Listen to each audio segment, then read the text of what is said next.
Good morning, everyone. It is sunrise, 6 a.m. and this is one of my favorite little scenic spots here. It's right between, well, really, it's just before Frisco, right after Silverthorne. Sun's about to top those Rocky Mountains. Share this beautiful moment with y'all. Look at that. And believe it or not, for all my friends and family in Las Vegas, it's 41 freaking degrees. Oh my God, it's so cold. Here it is. What a moment.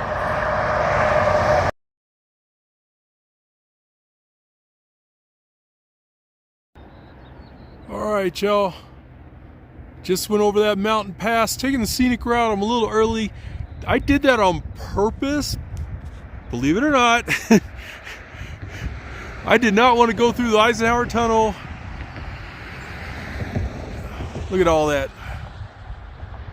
And I'm actually taking the scenic route to Vail, but I did not want to go over the Eisenhower Tunnel with all the RVs. I call them like highway dinosaurs. There's all the tourists are here now, and rush hour with all these guys trying to figure out how to move in the mountains and stuff. But I wanted to show y'all something. See that little creek right there? That little creek. Kind of see it over in this there. Anyway, that is the beginning of the Arkansas River.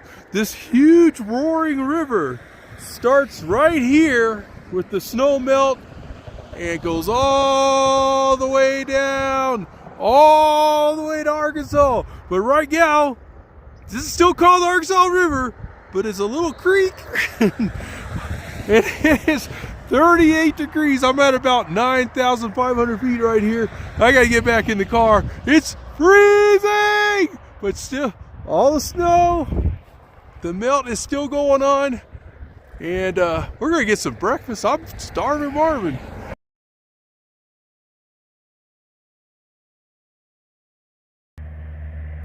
All right, y'all, we're at the top of Tennessee Pass. It's daybreak.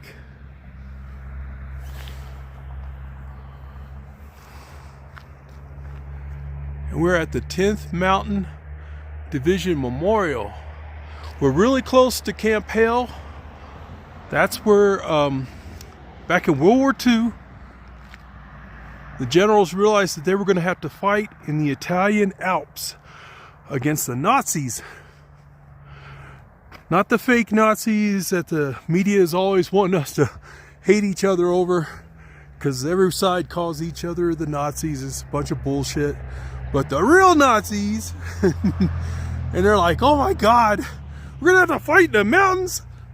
And they saw what the Finnish army did against the Russians. And like a couple hundred men kicked ass on about 2 divisions of Russians. And they said, we better get ready for this shit. And they put out the call.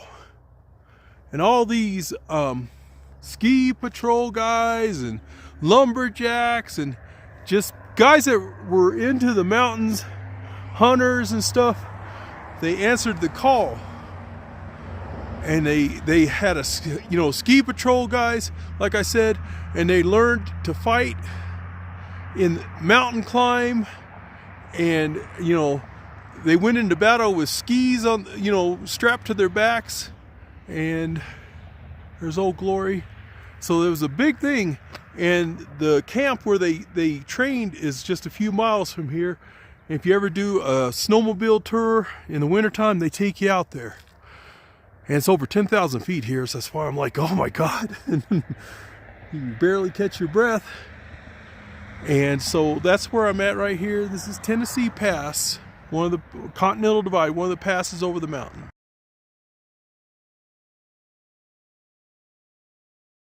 All right, y'all. This is Northside Kitchen. I'm starving Marvin. I kind of kept it to myself, but I have not had any carbs or sugar for a week, So it is cheat day today. I get one cheat day and then back on it. So we're gonna go get some breakfast. One of the things Northside is known for, they do cronuts, the super fancy donuts, but that's not what we're here for. All right, y'all, I guess you technically this is a diner, but this is how they do a diner in ski country. You see the wine racks and all that, tables. Of course, I'm at the counter because I love sitting at the counter. And we're gonna get, here's the menu. But I already knew what I was gonna get. I'm gonna get the filet mignon and eggs. That's right, filet mignon and eggs, oh my God. All right, y'all, this is my cheat meal for the week. Filet mignon and eggs. The filet would have been okay, but you know, the hash browns and toast, definitely not. So anyway, I've waited all week for this. I'm gonna dig in and highly recommend if you're ever in the Vail area, go to Northside Kitchen in Avon. Anyway, thanks.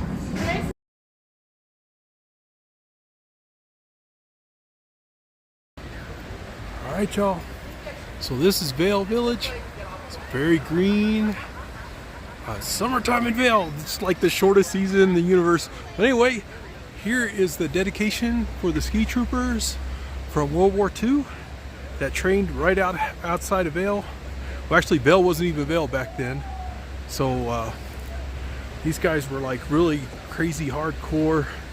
Like, I don't know, they'd be like X Games athletes nowadays, you know what I'm saying? And so I mean, if you can imagine, hey, we're looking for people to put on skis and climb Alps and the whole time get shot at while you're doing it. That's what these guys were all about. Thank you. All right, so this is pretty much the center of the village, and this is covered bridge walkway. Here's the river that goes through Vail, and it's really flowing hard right now because of all the snow melt. In a couple of weeks, they'll do the Hero GoPro Summer Games, and they'll have kayaking, and they actually have a dog competition where dogs will do, they love it too. They'll do like a obstacle course, and I think they have to jump in the river to get some things. And we're gonna come out here.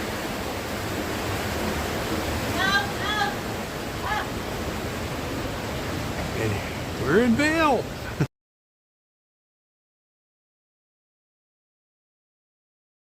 All right, that's the Hotel Gronshammer, and then the restaurant's called Pepe's. It's named after the man who came here. He was an Olympic skier, came here in the 50s and 60s, I forget exactly when, and he started this hotel. He was a legend. He passed away just a few years ago, and he was one of the big legends here in Vail.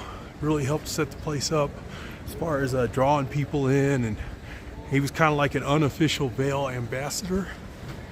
Everybody was really sad to see him pass, but man, that guy lived a life, you know. And I'm so not used to seeing these streets not covered in snow. This is the shortest season, but it's the sweetest season. And not so many people up here. You get to enjoy things if you live here. And like free parking. Yes, free parking. It's like 100 a day in the wintertime during ski season. And all the architecture, as you can tell, it's all very, you know, like alpine. That's the word I'm looking for. Swiss chalet style. I once, a few years back, I'm sure it's even more now, I saw a 500 square foot studio apartment was for sale for $1 million. I was like, that'd probably be $2 million now for 500 square feet. And of course, this is called the Children's Fountain right here.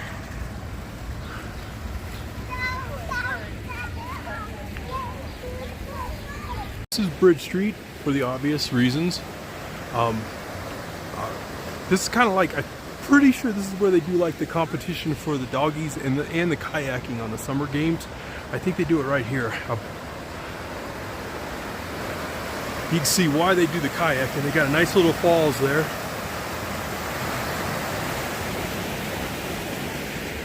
And also they do a farmer's market on Saturdays.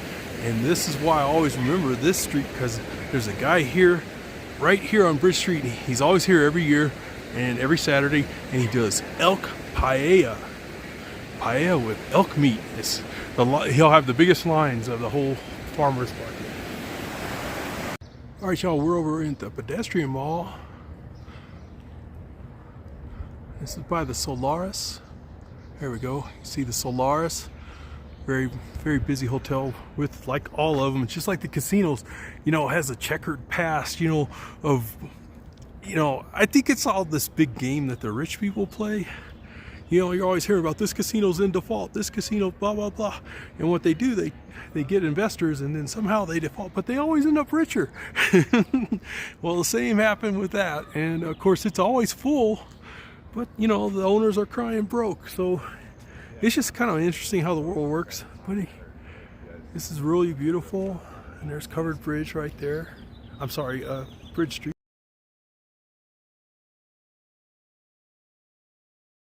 Y'all, this is Gondola 1.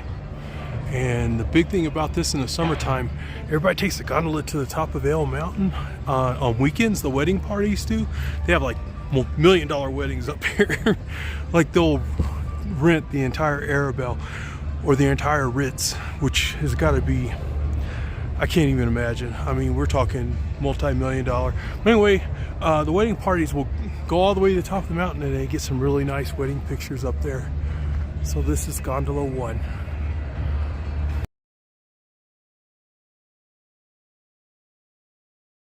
All right, y'all, so here we are. This is on right by Pepe's.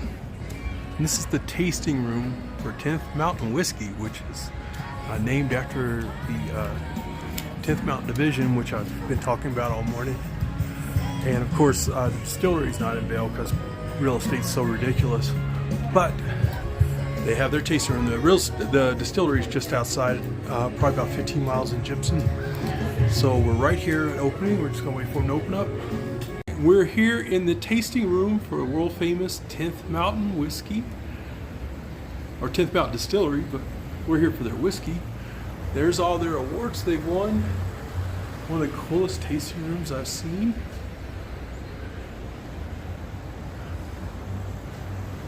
He was kind enough to let me in. We're gonna buy some bottles.